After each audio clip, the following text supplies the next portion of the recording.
Hello everyone, Jeremy Hansen here, and today is March 20th, 2022, and today I kind of want to show some of my early blooming varieties. I typically do a bloom video, but I tend to wait a little bit later in the year so I can kind of try to get everything in one, and a lot of times I miss the early varieties. So just so you can see the first ones I have that come out and just kind of how early they come out, we're March 20th right here, and these are always the first ones out of the gate that I'm about to show you. So let me show you those. I'll show you some frost damage that we had from the 26-degree weather a couple weeks ago, and also we have quite a bit of wind out here, so I'm trying to do my best to keep the wind off the speaker here. This is my first one right here. This is the Flavorosa Pluot, and I've yet to have the Flavorosa Pluot fruit for me. Well, you can see the flower set on this guy, and they say Emerald Drop's a good one to cross with it. My Emerald Drop is currently out right now, and it's been out a few times that this one's been out, but I don't necessarily have confidence that we'll cross with it. On the plus side, my Burgundy is coming out, so that's the one I have confidence in. But you can see here, a lot of flowers, a lot of potential for fruit. We'll see what we get. This is the Dapple Supreme. He's starting to come out. You can see a little head of some of these other Pluots. This is the Geopride next to him. Geopride's not out yet. And a lot of times these guys do overlap, like right on each other. I really like having these two next to each other. But you can see the Dapple Supreme's already setting flowers out here. Nice flower. I mean, this guy is the Dapple Dandy. And earlier, he only had one flower out. So you can see this is kind of later in the day here. He's probably got about 20 flowers out right now. And so that's really neat. So you can definitely tell that's going to be really nice when it comes out. So you can definitely tell they're really starting to come out here with this warmer weather. I think we're 78 today. We were 80 yesterday. I think 56 tonight, and then we'll hit a couple 40s midweek, but upper 40s. This right here is the Emerald Drop. And the interesting thing about the Emerald Drop, you can see he leaves out and flowers at the same time. The Flavorosa flowers slightly before it leaves out. So you have a bunch of flowers on it before the leaves start to sprout out, which is kind of neat. I've always liked that in the flower, in the trees. I'm sorry. One thing I do think is neat about this is this kind of has a smaller flower. And like I said, this one has come out with the Flavorosa, but I haven't seen it. I haven't seen fruit on the Flavorosa, so I'm not totally sure if they do cross or not here. This right here is some of the freeze damage I did get. These guys broke, and they kind of broke the bud and they were already dead. I do have a couple flowers on the tree, so there's still potential that I'll get fruit on these. I just don't know how much. And something really cool here, my Flavor Grenade. Try to keep the wind off of here. My Flavor Grenade has broken a couple buds here. And so we've got some flowers on this tree, and I love these trees. I mean, you can see this one's normally pretty intense on the flowers. I mean, just look at that right there. Those are gonna be pretty heavy. These guys are really intense on that. I like that. My Satsuma right here is starting to break out. Let me turn it over here. My Satsuma's starting to break out, and we're getting a few flowers on that one. I like it as a pollinator too, but I don't rely as much on it as I do on the Burgundies. This is where my Flavor Finale used to be. This is one of the seeds. I had basically 8 seeds from the fruits that we had. We sprouted them, so more than likely this is a Pluot. But basically, I had quite a few Flavor Grenade seeds, quite a few Spring Satin Plum Cots, quite a few Geoprides, so it's more than likely a cross between a Pluot and a Plum. We come over here. The Sweet Tree Pleury is starting to flower. And as you guys know, if you watch my channel a whole lot, you know I love the Sweet Tree Pleury. It's just a good tree. The Flat Delight 2 is out in flower. I'd love to get, I've never had a flat peach before, so I'd love to try one. And this was the one I was talking about, the Burgundy. It's out. And we're supposed to be getting our bees next Saturday, so 6 days away. And they told me that with our bees, we should get 70% more fruit. We'll see if that's true or not. But the thing I really like, make sure I keep the thing I really like is we'll be able to get honey from the trees, and we'll be able to pollinate our own trees. So I'm excited about that. I've already built the bee stand for them. But you can see right here, I don't know how many we'll have out in bloom whenever we finally do get the bees, because we're starting to get a lot of the early varieties are coming out now. We should have a few leaders like the Nectarines and Apriums. They shall be in bloom probably next weekend. The Santa Rosa plum, I got that as a late pollinator. It has not come out yet, but I will show you this guy right here. This is the spring satin plum cod, and he's normally one of my early ones. You can see a lot of flowers on him, and he's normally a pretty good producer. So I'm excited about him. He's a good piece of fruit. What I really like about the spring satin plum cod is he comes out so early. He fruits so early. I think it's early June. The bugs really aren't out yet. They really aren't going for the fruit yet.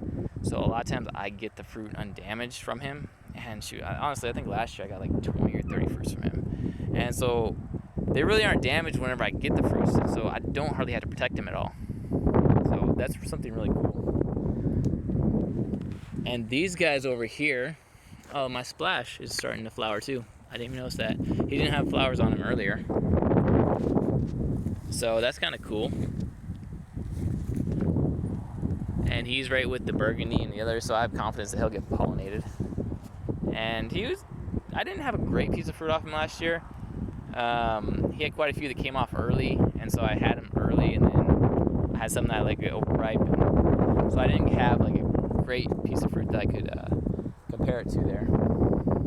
So I really can't give a great review on that one yet. These right here are the Flavorella plum cots. And I'm sorry if there's a lot of wind here, guys. Flavorella plum cots. This is also a Floyd Zager tree.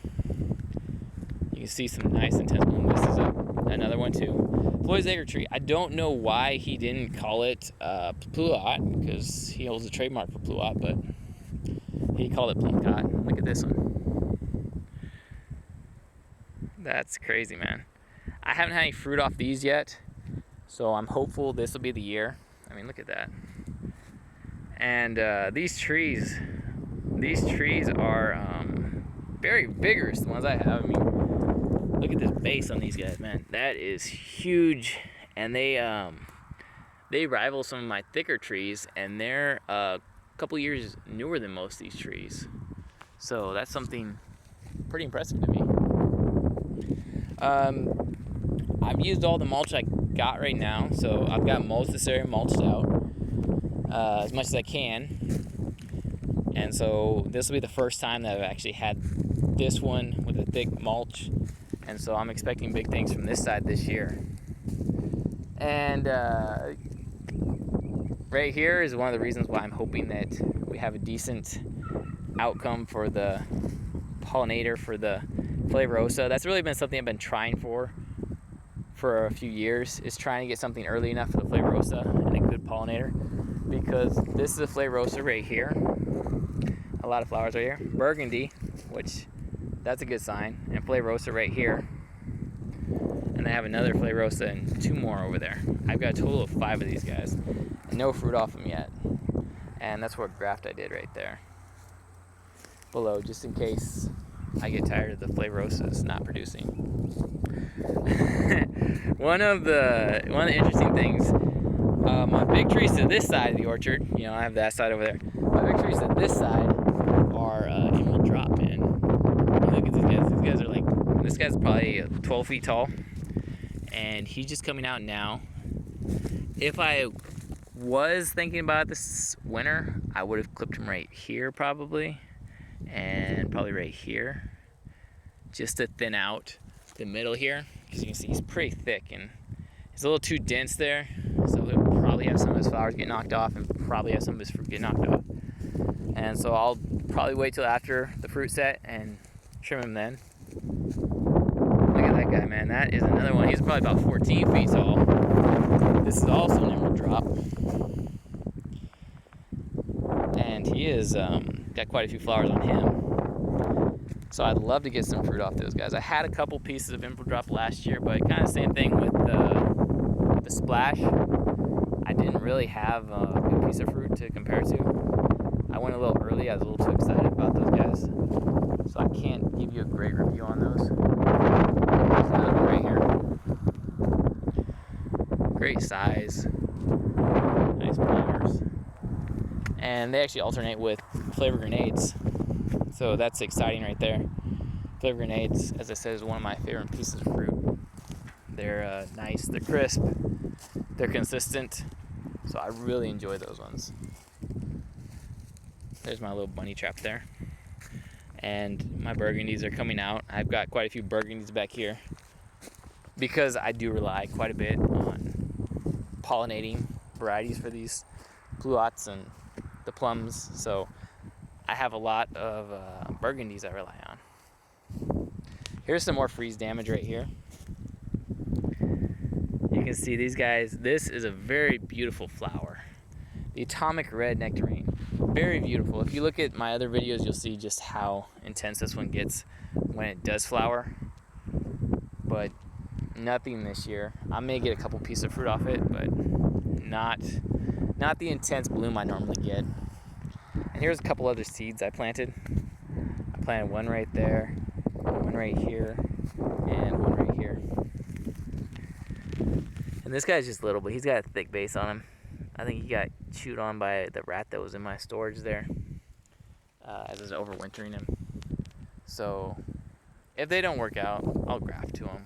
But I'm just interested to see what type of fruit they'll have and see how they grow. And I think it'll be something fun to do. To me, it's just a good chance to take, a good risk, as I say. I'm not too worried about it if it doesn't turn out. One tree I will say, I'll brag about it a little bit, is this guy right here, Cotton Candy Apium. Though, oh, you see he's got a couple flowers out there. Though I've only had one piece of fruit off this guy, thing I will say about him, thing I will say about that guy, this one's Royal Blenheim, is when I'm around this guy over here, he's in full bloom, the intense, it sounds like a swarm of bees behind me. The bees, I don't know, for whatever reason, they love this guy. He brings a lot of attention just to the orchard, and he brings a lot of bees in here. So I really do like having that guy back here. Although sometimes I think he tends to suck up the other tree's interest from the bees. This guy's already almost done blooming right here. He is the Arctic Blaze Nectarine. So he's came out fairly early and he's kind of finishing up. I think he got a little frost damage on some of his flowers. But I'll probably do, I really hope the wind wasn't too bad. Oh, I do want to show this one. Look at that. I really am hoping for good things from this one this year. The Flavorella Plum Cod. I really hope the wind wasn't that bad, as it's pretty windy right now. I'll wait for it to calm down a little bit. And I'll show y'all. I've got my bees set up over here. So I'm gonna have my bees right next to the cherries. I'm gonna face them to the orchard here. So hopefully he's right and we do get more fruit from them. That would be good. And then they'll just be pointed right there toward the orchard. I thank you guys for watching. I really hope the wind wasn't too bad. I did my best to protect it. If not, I got another video I'll try from one I took earlier. But I thank you guys for watching. Until next time.